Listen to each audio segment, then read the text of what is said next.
Hello and welcome to a Smurd P video, and today we're looking at Power Rangers issue 21, Charge to 100. I think there are only two more issues and then boom, that big moment we have been waiting for or pondering towards. Mighty Morphin in particular was a ponderer. This is more of moving towards that moment, so to speak. So this is written by Ryan Parrott. Illustrations by Marco Renner.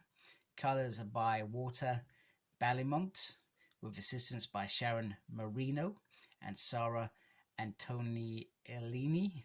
I think I pronounced that correctly. And as always, Ed is on the letters.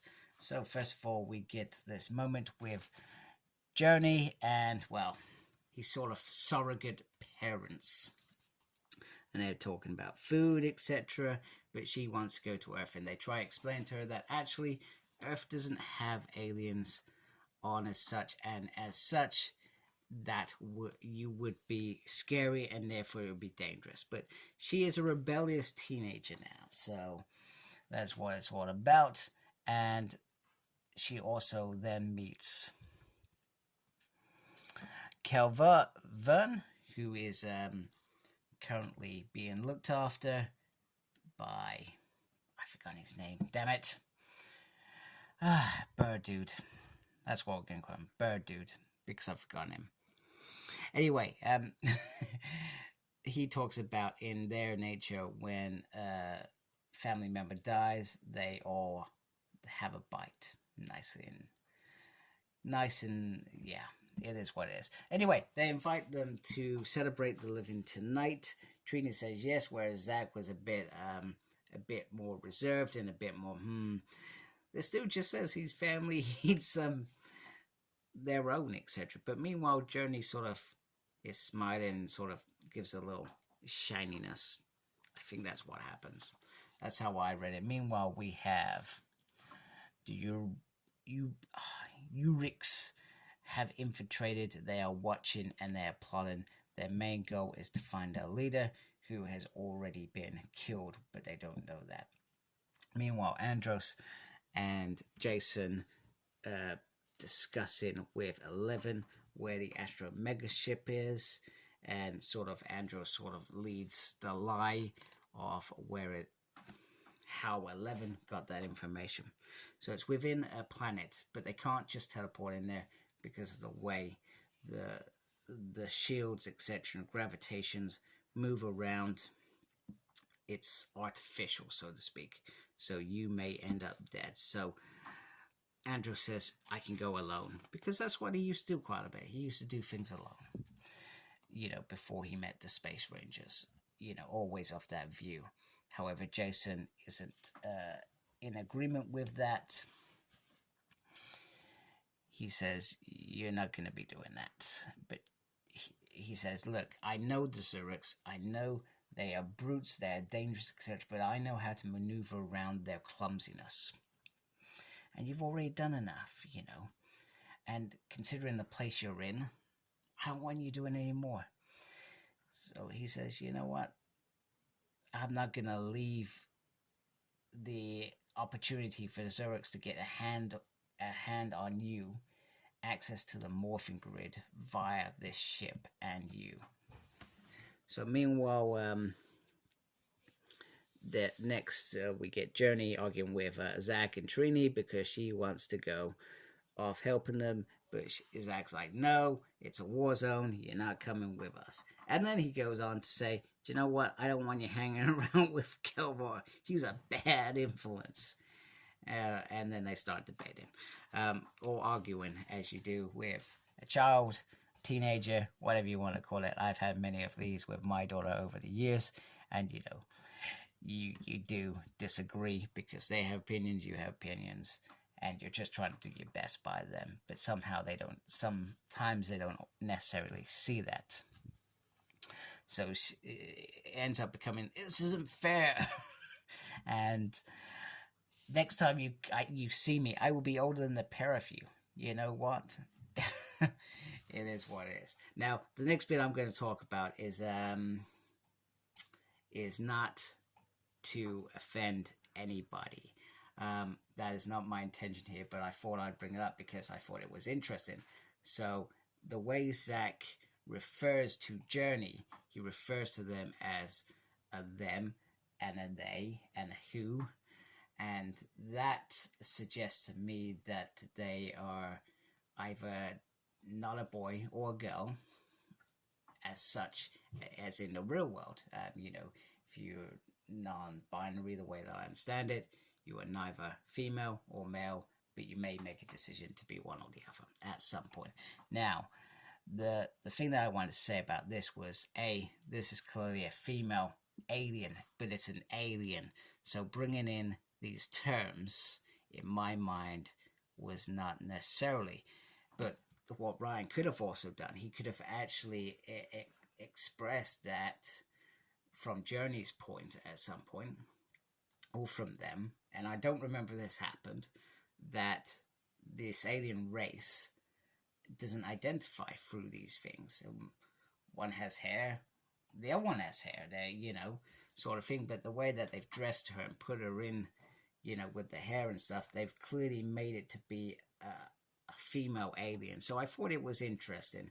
I thought I'd just throw that in, and just so I'm clear, people, be whoever you want to be. That's the important thing in the real world. Be who you want to be. If you want to be non-binary, just be who you want to be, But I just thought I'd bring it up because I thought it was interesting. Anyway, moving on. So these guys are getting nowhere in terms of finding real weapons, etc. They didn't realize, the science officer didn't realize that there was an AI that was going to be very obstructive. I mean, Decker is being obstructive towards any progress that they are trying to make. Even though that she's made some advancements on weapons, etc., there is still a lot of work to be done. However, Dark Spectre has sent Darkonda on his way. And then they get told that there is incoming. And that incoming isn't Darkonda, but I do like the thought that Darkonda could be in this world at some point, depending on what happens after issue 100. We'll have to see. So, Andros is flying his glider.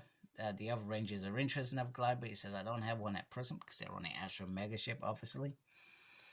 And they're making a lot of noise, etc. And this is about infiltration, etc. and getting into the ship. But to do that, they need to fight that. Now, some of them have adjusted really well to the zero gravities or G's, etc. Jason still finds it difficult. However, every now and then he finds it a perfect solution, etc. So they're in.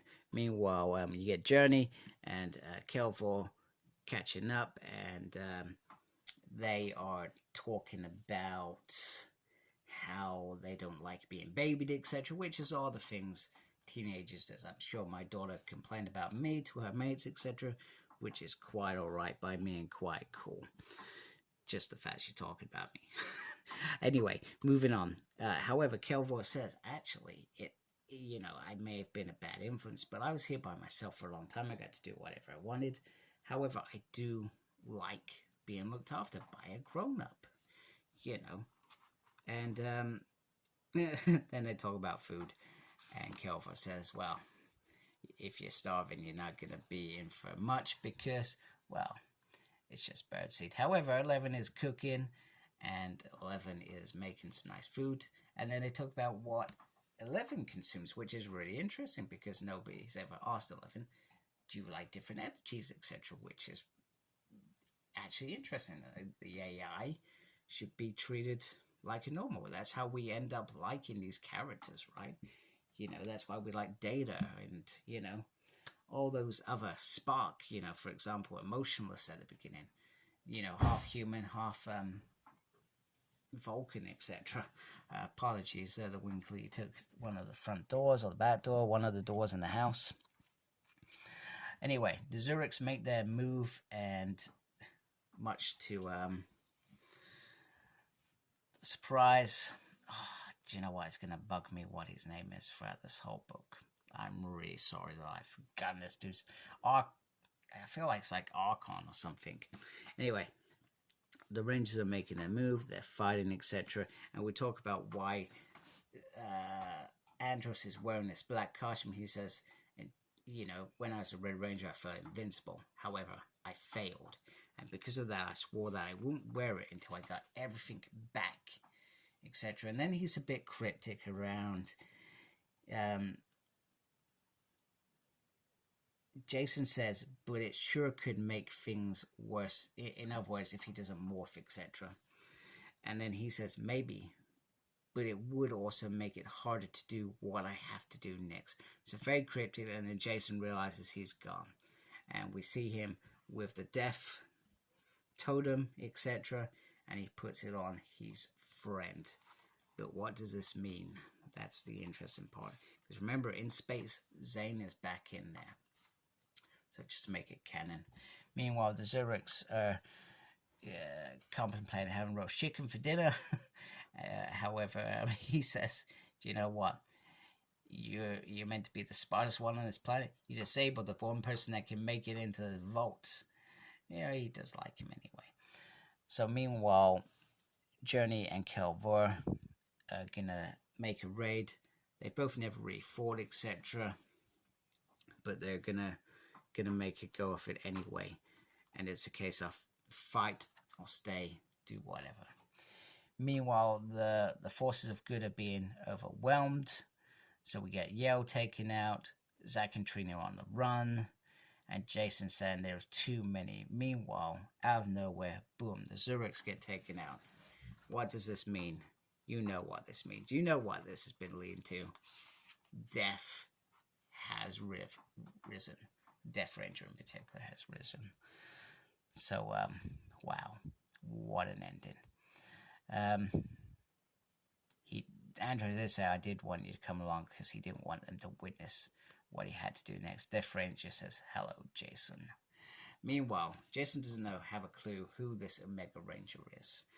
But this Omega Ranger currently has hold of Zane's body.